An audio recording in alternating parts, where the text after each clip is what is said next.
Parliamentarians are under siege. They're feeling the full force of the anger, the bitterness and the divisions over Brexit. And it's taking its toll at a pivotal moment in history when MPs are making crucial decisions about the country's future. I've been here for 14 years and I've never seen it as bad as this. You watch people crying in the lobbies sometimes. We've spoken to 3 MPs and a Commons staffer about the impact the pressure is having on their mental and physical health. What's been the sort of personal impact for you of all this stress?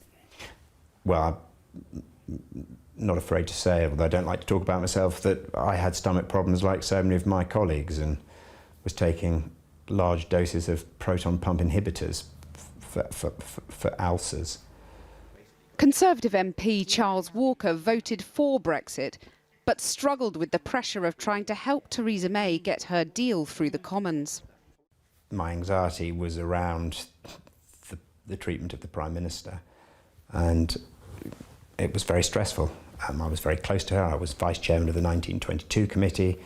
I and others were trying to keep the show on the road, and at times, as I said, sustained pressure does get one down. That happens in lots of jobs, particularly in the emergency services. I'm not unique, but I'm also, like all my colleagues, a person, a human, and sometimes the stress is so extreme it can manifest itself in you feeling not yourself for a period of time. Liars!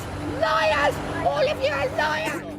Labour MP Jess Phillips has asked to see a therapist to help her deal with the stress. Every morning when I wake up, I gasp for air. So I'm like, oh, what is today going to bring? Because you just don't ever know.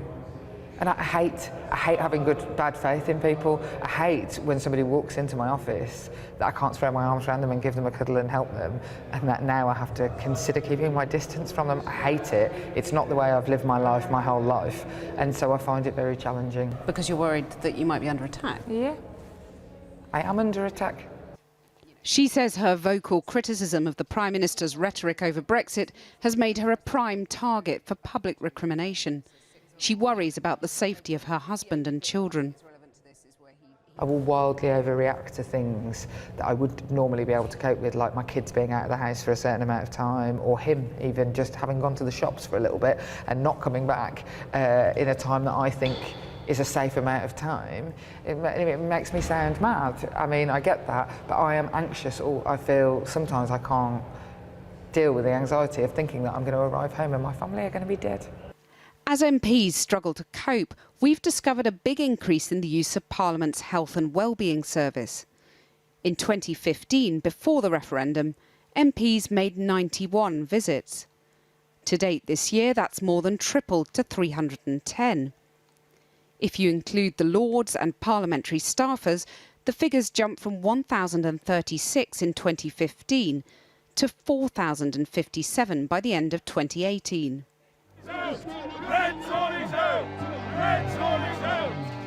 Those on the front line receiving abusive messages are often staff. We spoke to the Chief of Staff for Margot James, one of the 21 Conservative MPs suspended from the party for voting to block a no-deal Brexit.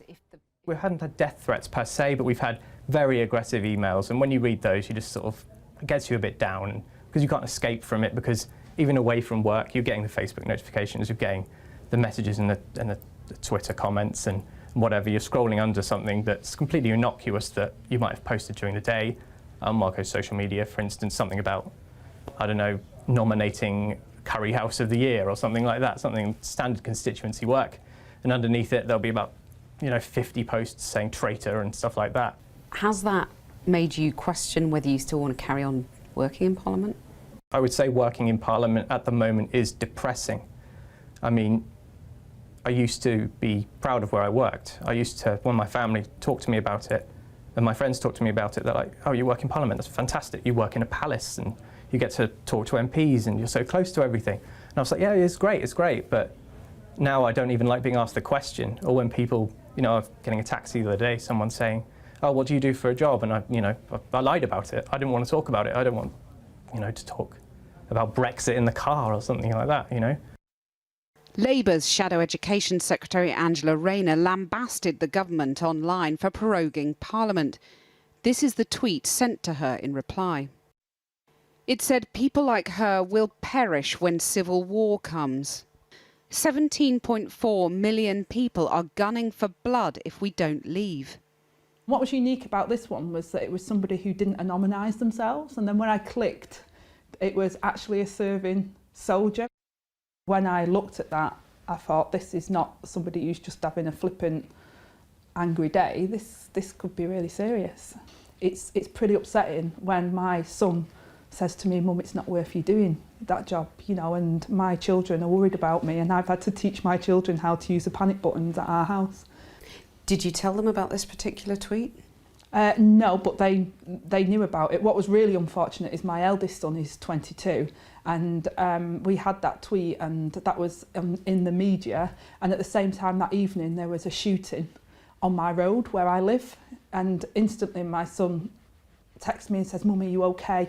Is everything okay?" Because he instantly thought, gosh, Angela's had a death threat, my mum's had a death threat, and there's been a shooting on my road where I live. So yeah, it scared my family.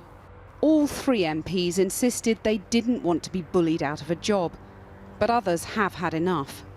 One senior Conservative MP told us she and her staff were too upset by all the abuse, and she'd be standing down when, as expected, an election is called within weeks.